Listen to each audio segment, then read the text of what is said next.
औज़ुबिल्लाहिमिनश्शैतानिर्रजीम बिस्मिल्लाहिर्रहमानिर्रहीम। क़िबला महबूब हमदानी जनवरी में कुछ थोड़ा सा इनको ब्रेन हेमरेज की शिकायत हुई थी, उसके लिए हम उनको हॉस्पिटल ले गए एमरजेंसी में। तो 4 दिन बाद टेस्ट में उनको फिर ब्रेन ट्यूमर डायग्नोज हुआ जनवरी में। मैं मुल्क से बाहर होता हूँ, मुल्क से बाहर था, मुझे पता चला तो मैं जनवरी में हाज़िर हो गया। जब से अब तक वालिद साहब की खिदमत कर रहा था। फिर आहिस्ता आहिस्ता फिर उनको थोड़ा सा पेट का मसला था, बड़ी आंत में उनका अल्सर था। ब्रेन ट्यूमर का इलाज शौकत खानम से होता रहा, लेकिन वो जब डायग्नोज़ हुआ जब तक बहुत देर हो चुकी थी, वो 4th स्टेज पे डायग्नोज़ हुआ था। तो उसकी मेडिकेशन चल रही थी, साथ साथ उनकी पेट की चल रही थी, लेकिन वीकनेस बहुत ज़्यादा हो चुकी थी। तो आहिस्ता आहिस्ता जनवरी से अब तक अक्टूबर तकरीबन 10 माह वो बड़ी सब्र के साथ इस बीमारी से लड़ते रहे, मौसी मर्ज से। और कभी किसी घर वाले ने, किसी रिश्तेदार ने उनके मुंह से हाय या उफ़ नहीं सुना। या अल्लाह, या रहमान, या रहीम, अस्तग़फिरुल्लाह और नबी पाक के दरूद शरीफ का ज़िक्र करते रहे हमेशा। और बिल्कुल कभी किसी ने नहीं कहा, आखिरी दिन तक आज भी किसी ने उनसे पूछा कि आपकी तबीयत कैसी है, तो उन्होंने यही कहा कि अल्हम्दुलिल्लाह मैं ठीक हूँ। सब गवाह खड़े हैं जो मिल के आए हैं, उन्होंने सिर्फ अल्हम्दुलिल्लाह कहा। तो कल 22 तारीख़ है, 22 तारीख़ को वो 75 साल के हो जाएंगे।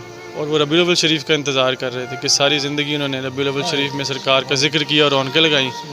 और जैसे ही वो महीना आया वो फिर एक रौनक लगा के आगे सरकार के साथ, नबी अलैहिस्सलाम के साथ वहाँ जाके उनकी नाते उनको सुनाए गए। मैं हूँ जी, इसके बाद मेरा छोटा भाई है नुमान हमदानी, मेरी उससे भी छोटी एक सिस्टर है और एक सबसे बड़ी सिस्टर है, और वालदा मेरी जो है वो माशाल्लाह हयात है।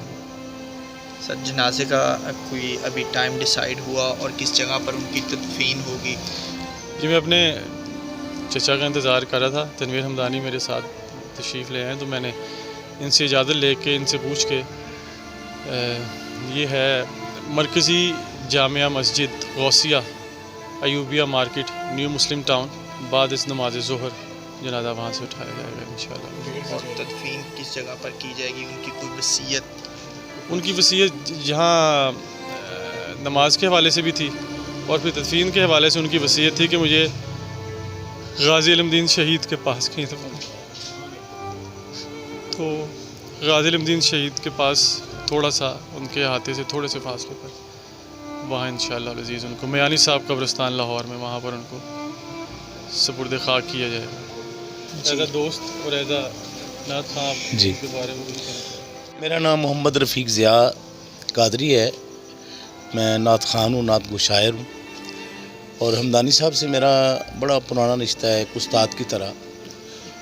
उनकी तबीयत में एक ऐसी चीज़ थी कि वो हक बात करते थे, कुछ लोगों को वो अच्छी नहीं लगती थी, लेकिन आज मैं सोचता हूँ कि अगर उनकी तरबियत मेरे साथ ना होती तो मैं यहाँ तक ना पहुँचता। जब कोई शेर मैं गलत पढ़ता था या लिखता था तो मुझे कहते थे कि ये सही नहीं है, तो वहाँ से मुझे बहुत कुछ सीखने का मौका मिला। चंद दिन पहले मेरी बात हुई कि वो बीमार है, मैंने फ़ोन किया उनको, तो बहुत खुश हुए और कहने लगे कि यार वो मैंने ख्वाब में देखा, मैं महफिल में बैठा हूँ तो तुम मेरे पीछे बैठे हो।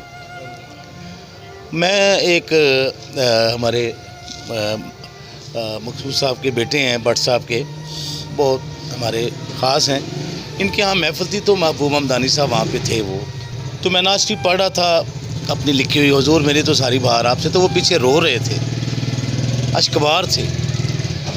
तो ऐसी ये जो नुकसान है हमदानी साहब के जाने से, ये कभी पूरा नहीं होगा।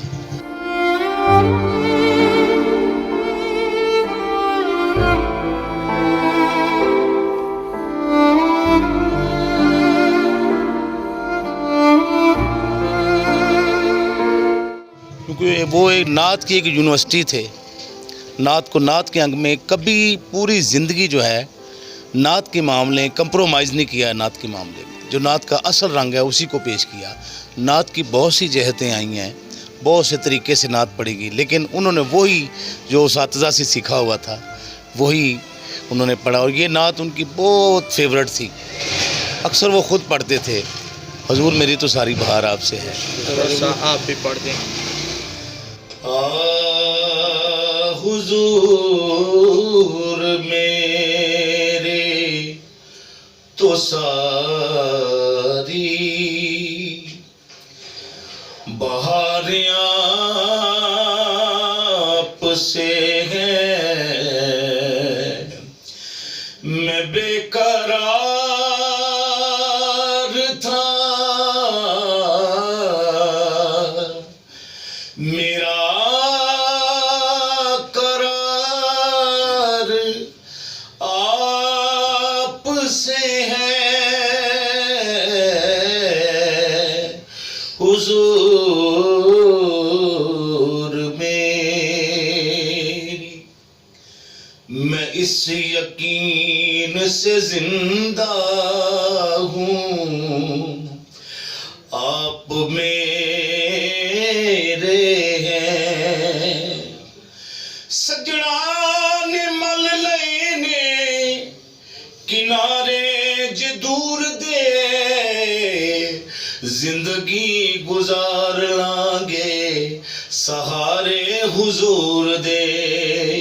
میں اس یقین سے زندہ ہوں آپ میرے ہیں.